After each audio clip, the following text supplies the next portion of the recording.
Welcome to today's bio capsule. आज का topic क्या है? आज का टॉपिक है टिश्यूज। टिश्यूज में भी एनिमल टिश्यूज, प्लांट टिश्यूज बात की बात है, कभी और करेंगे। तो हमें पता है सेल्स है, सेल्स के बारे में बाद में। सेल्स है, सेल्स को मिलके टिश्यूज बनते हैं। क्लियर? बहुत बेसिक सी बात है। अभी टिश्यूज के बारे में थोड़ा डेप्थ से जानने की कोशिश करते हैं। पहले तो टिश्यूज होते क्या हैं, बट डेफिनेशन लिखा ही नहीं है, चलो कोई बात नहीं, लिख देते हैं। टिश्यूज होते हैं, टिश्यूज होते हैं a group of cells, a group of similar cells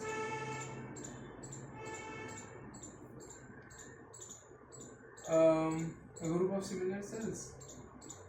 पहली बात, ग्रुप ऑफ सिमिलर सेल्स हैं। दूसरी बात क्या है, इनमें एक्स्ट्रा सेलुलर मैट्रिक्स है, एक्स्ट्रा सेलुलर मैट्रिक्स है। फिर एक्स्ट्रा सेलुलर अभी के लिए सब्सटेंस पढ़ो, ठीक है, सब्सटेंस को बाद में एक्सप्लेन करेंगे। A group of similar cells having an extracellular substance performing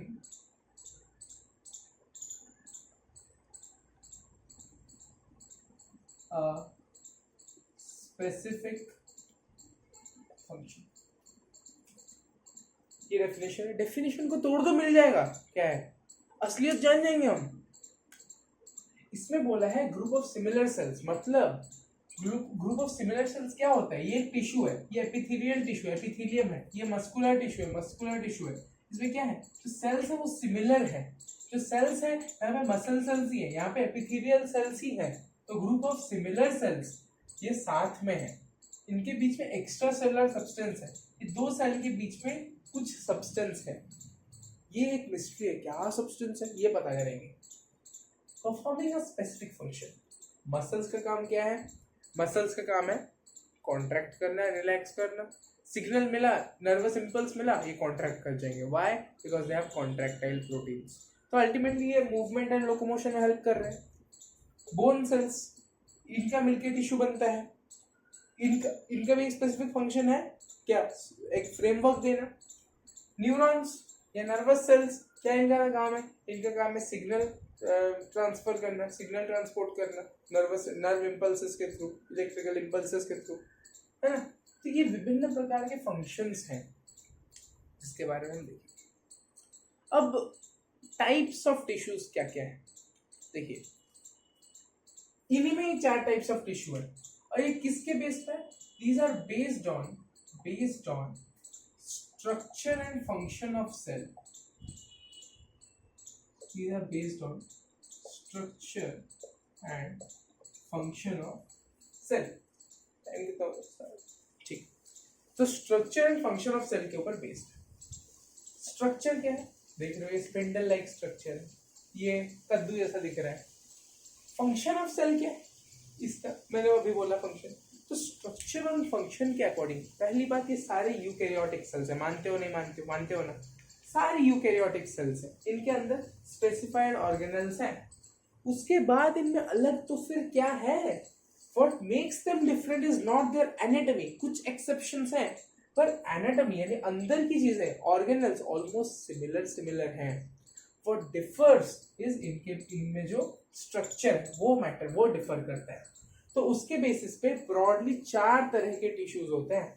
कितने? 4 तरह के। पहला है एपिथेलियल टिश्यू, ये कवरिंग, लेयरिंग, स्किन में हमें दिखता है, ऑर्गन्स के ऊपर लेयर बनाते हुए ये टिश्यू दिखता है। दूसरा है मस्कुलर टिश्यू, मसल्स में जितने भी बॉडी में मसल्स हैं उनके ऊपर है। तीसरा है कनेक्टिव टिश्यू, बोन सेल्स। ये क्या? स्ट्रक्चर है, फ्रेमवर्क है, सपोर्ट है, transportation and linking the body organs. इन सब में कनेक्टिव टिश्यू यूज होता है। न्यूरॉन टिश्यू नर्वस टिश्यू या न्यूरॉन्स क्या जो बंडल है, नर्व्स जो है, वो किस में हेल्प करता है? ट्रांसपोर्टेशन ऑफ सिग्नल्स में। ये सब ठीक है। इन सब के बाद हम और क्या देखते हैं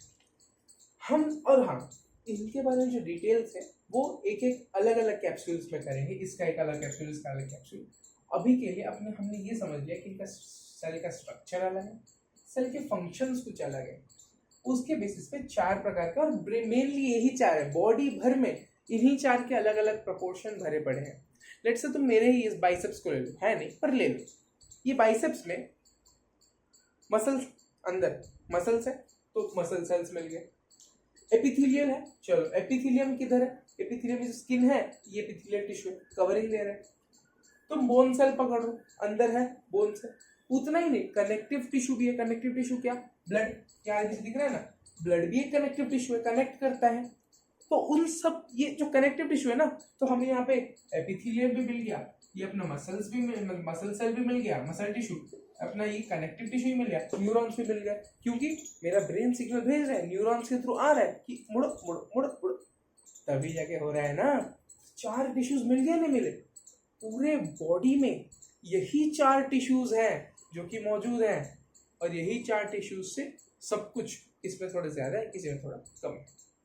ओके, नेक्स्ट हम क्या देखेंगे? अब इसमें एक बहुत ही ब्रॉड क्वेश्चन आता है। क्वेश्चन क्या है? क्वेश्चन है कि टिश्यूज तो ठीक है, कभी एक यूकैरियोटिक सेल को आपस में चिपकते हुए देखा है? नहीं ना। तो यूकैरियोटिक सेल्स, ये सिंगल सेल जो है, ये आपस में चिपकते कैसे हैं? ये बात जानते हैं कि टिश्यू के अंदर होता क्या है। तो टिश्यूज कितने प्रकार के होते हैं वो बाद में जानेंगे। तो फर्स्ट लेट्स अंडरस्टैंड कि टिश्यूज जुड़ते कैसे हैं, how do tissues connect with each other.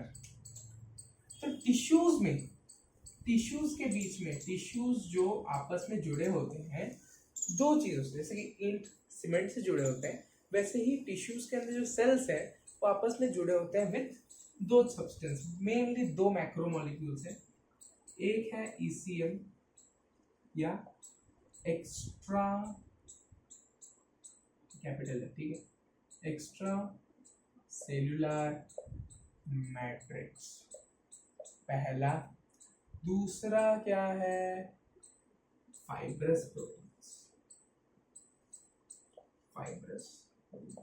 इसमें ज्यादा इंपॉर्टेंट ECM है, ECM को समझते हैं, फाइब्रस प्रोटीन्स मिटाते हैं। इन दोनों कोलैबोरेशन से चलता है, पर पहले ECM समझते हैं। एक्स्ट्रा सेल्यूलर मैट्रिक्स ये बना किससे होता है? देखिए भैया, इसमें ना अलग अलग चीजें होती हैं। वैसे हाँ, फाइब्रस प्रोटीन्स जो है, जो हमने बात की फाइब्रस प्रोटीन्स की इसी का एक पार्ट है। एक्स्ट्रा सेल्युलर, इसमें एक्स्ट्रा सेल्युलर मैट्रिक्स में फाइब्रस प्रोटीन्स भी उसका एक पार्ट है। और एक पार्ट है, डर मत जाना, ग्लाइकोसैमाइनो ग्लाइकन्स। डर गए? नहीं ना, ठीक है। ये एक इंपॉर्टेंट वाला था, इसलिए मैंने यहाँ पे लिखा है। अब दूसरा वाला क्या है? दूसरा वाला जो है वो है प्रोटियोग्लाइकन्स। दूसरा वाला जो है दैट इज प्रोटियोग्लाइकन्स।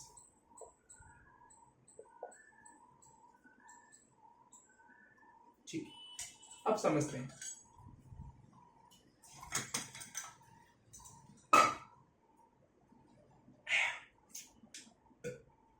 ECM में ये हमें 3 कंपोनेंट्स मिले।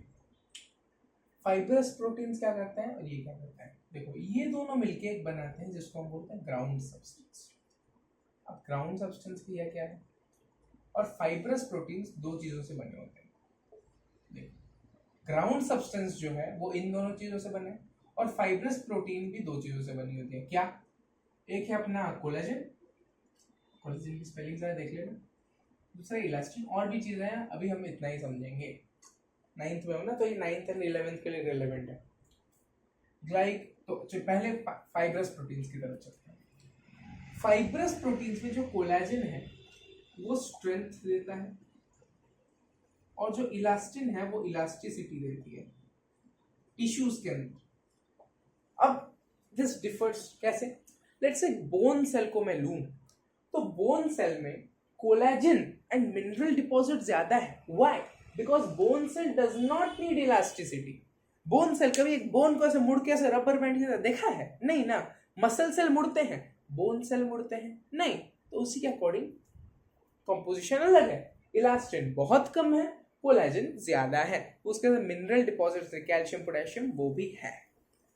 ओके, तो हमें क्या लिखा ना, टिश्यू के अंदर फाइब्रस प्रोटीन्स होते हैं, उसके बाद होता है इन दोनों से, ये इन दोनों का क्या है, ग्लाइकोसामाइनोग्लाइकेंस क्या है, ये कार्बन चेन्स है, लॉन्ग कार्बन चेन्स, अनब्रांच्ड है, लंबे लंबे कार्बन चेन्स है भैया, हाईली नेगेटिव है, हाईली नेगेटिव है, बहुत नेगेटिव है बंदा, एक सेकेंड, हाँ बहुत नेगेटिव है बंदा, हाईली नेगेटिव है।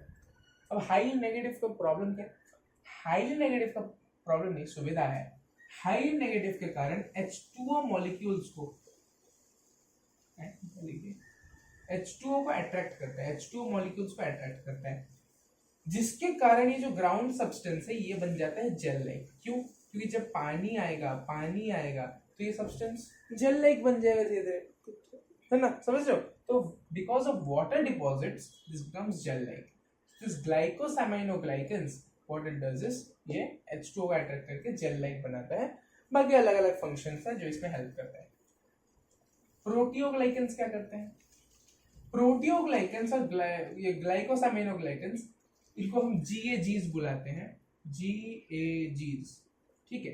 ये दोनों पॉलीसैकेराइड्स हैं और ये दोनों पॉलीसैकेराइड्स चेन्स हैं। अब देखो ये दोनों कोवेलेंट बॉन्ड में एग्जिस्ट करते हैं, यानी अगर ऐसे कार्बन चेन चल रहे कार्बन कार्बन कार्बन कार्बन, तो यहाँ लेट्स से ये ग्लाइको GAG का चेन है, इधर से एक कोवेलेंटली बॉन्ड करके एक और जाएगा जो कि प्रोटियोग्लाइकन का चेन होगा। ऐसे करके एसोसिएट करके रहते हैं और ये जेल लाइक बनाते हैं, एक एडहेसिव नेचर लाते हैं अपने ECM के अंदर, और ऐसे करके adhesive nature glue like nature, तो एडहेसिव नेचर लाते हैं, जेल लाइक स्ट्रक्चर बनाते हैं, एक मैट्रिक्स फॉर्म करते हैं, एंड इन सब चीजों में ये हेल्प करते हैं। और इनमें ये जो ग्राउंड सब्सटेंस है, जो मैट्रिक्स है, जो इन दोनों चीजों से बना हुआ है जेल लाइक सब्सटेंस, उसमें ये फाइब्रस प्रोटीन्स होते हैं, कोलेजन और इलास्टिन, जो स्ट्रेंथ और इलास्टिसिटी प्रोवाइड करते हैं। पर ये जो दो चीजें हैं वो एडहेसिव नेचर नहीं देते हैं, है ना? क्या ना, ये जो दो चीजें हैं that they don't provide adhesive nature. What provides adhesive nature is another substance. इसमें एक और मतलब फाइब्रस प्रोटीन, ग्लाइकोसामाइन, इन तीनों के अलावा एक और सब्सटेंस है जिसको हम एडहेसिव प्रोटीन्स बोलते हैं। ये जो टाइप ऑफ प्रोटीन्स है ये एडहेसिव नेचर के होते हैं। क्यों? Because they contain, these proteins contain carbohydrate, polysaccharide chains इनमें होते हैं। ये प्रोटीन्स में पॉलीसैकेराइड चेन्स होते हैं विच प्रोवाइड अ ग्रिप इस एक्स्ट्रा सेलुलर मैट्रिक्स में। ये सेल्स को इस मैट्रिक्स से चिपके रहने का ग्रिप प्रोवाइड करते हैं। ये एडहेसिव नेचर के होते हैं। ये टिश्यू को स्ट्रेंथ एंड इलास्टिसिटी प्रोवाइड करता है। कौन? Fibrous protein. Fibrous protein tissue को स्ट्रेंथ और इलास्टिसिटी प्रोवाइड करता है। ये जो चीजें हैं वो एक बेस बनते हैं जिसके अंदर टिश्यू के अंदर सारा कम्युनिकेशन हुआ, ट्रांसपोर्टेशन हुआ, वो सब इनके थ्रू होता है। और एक और बात करेंगे, सेल जंक्शन, वो भी इन्हीं के अंदर होता है। इसके बारे में हम थोड़ा डिटेल्स में पढ़ेंगे जब बायोमोलिक्यूल्स पढ़ेंगे। ओके, तो ये ग्राउंड सब्सटेंस में हेल्प करते हैं। फिर एडहेसिव प्रोटीन्स होते हैं जो टिश्यूज को जोड़ के रखने में हेल्प करते हैं। अंडरस्टूड? ओके, ये रही ECM की बात, यानी एक्स्ट्रा सेलुलर मैट्रिक्स की बात। दूसरा हम एक कंपोनेंट पढ़ते हैं जिसका नाम है सेल जंक्शन। इसका नाम है सेल जंक्शन। सेल जंक्शन क्या करता है? But cell junction does is कि सेल जंक्शन ये भी एक अलग कैटेगरी है। इसमें भी अलग अलग चीजें हैं, जैसे कि एंकरिंग जंक्शन। एंकरिंग जंक्शन क्या है? ये साइटोस्केलेटन, सेल का साइटोस्केलेटन क्या है?